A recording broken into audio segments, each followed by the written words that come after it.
Hi guys, Colin again here from Purchase.ie. I'm going to do something a little bit different today. Rather than talking about products that we sell, I'm just going to give you a few free tips on how to keep the energy bills down.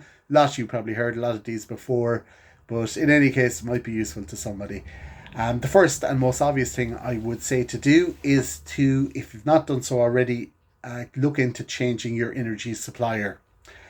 There's a couple of useful websites out there, bonkers.ie or switcher.ie, that are quite good and will guide you through the process of getting the best rate possible from an alternative supplier.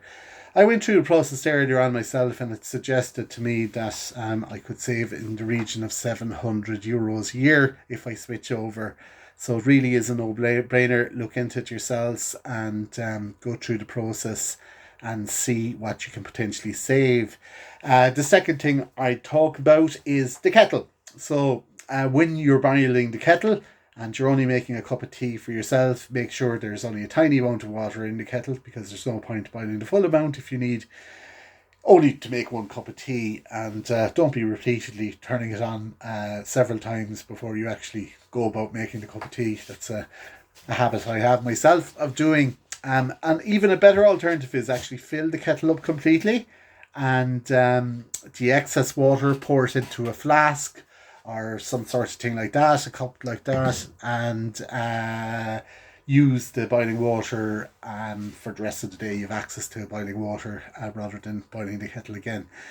The third thing is the fridge. The fridge, keep the fridge doors closed. A bugbear of mine, my three children, well, two of my three children, are constantly opening and closing the fridges and leaving the door open and so forth. So keep it closed. And also make sure that it is positioned in your house away from direct sunlight, and make sure that you regularly defrost the freezer. The more work the fridge has to do, the more it's going to cost you, basically.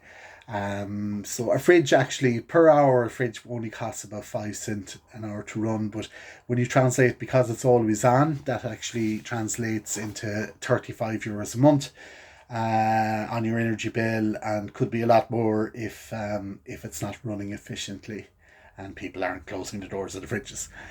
The fourth thing is just washing machines, dishwashers, etc.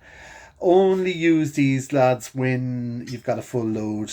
No point in using them. Otherwise, you're wasting electricity needlessly. And also, as far as the tumble dryer goes, try to avoid using it as much as possible. It's not always possible not to use it, but every time you use a tumble dryer per hour, it's costing about 150 per hour when you use it on the new energy rates.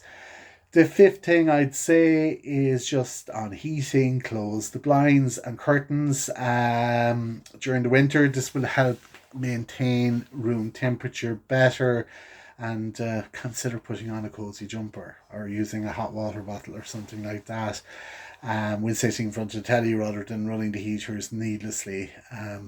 It all adds up at the end of the day. The sixth and final thing I will say is take showers quicker. Electric showers basically add about 255 per hour to your energy bills under the new rates. So say a family of five, if a family of five were to take 2 minutes after shower time every day, that would translate into a savings of about €12 a month on your energy bill. It all counts, guys. If you've any questions, asking comments, there's a useful guide on the Purchase.ie website as well on appliances, and roughly what each appliance costs per hour. It's a useful guide there. I link it in here. And listen, if you've any questions, asking comments on our social feeds, send us an email, sales@purchase.ie, or give us a call, 066 71 36486. Thanks for your time. Bye.